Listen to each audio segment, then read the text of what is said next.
నమస్తే, welcome to పాక్సిద్ధి cookery.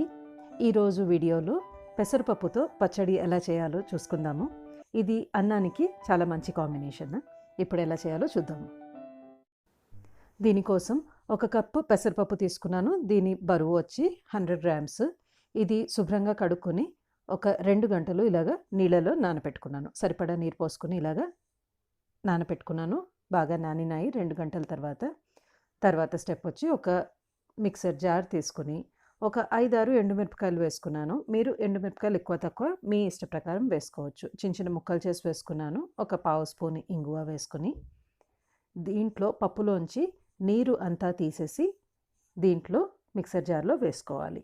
మనకి నీరుతో అవసరం ఉండదు. ఈ పప్పులో ఉన్న తేమనే సరిపోతుంది పచ్చడికి. సరిపడా ఉప్పు వేసుకుని కొంచెం అక్కడక్కడ పప్పుగా ఉండేట్టు గ్రైండ్ చేసుకోవాలి. ఇలాగా కొంచెం బరగ్గా చేసుకుంటే సరిపోతుంది. ఇది మనకి పెసరపప్పు పచ్చడి లేదా పెసరపప్పు చట్నీ రెడీ అయినట్టే. ఇది వేడి అన్నంలో కొంచెం నెయ్యితో తీసుకుంటే చాలా బాగుంటుంది. ఇది 3-4 రోజులు ఫ్రిడ్జ్లో పెట్టుకుంటే ఏమాత్రం చెడు వాసన రాకుండా బాగుంటుంది.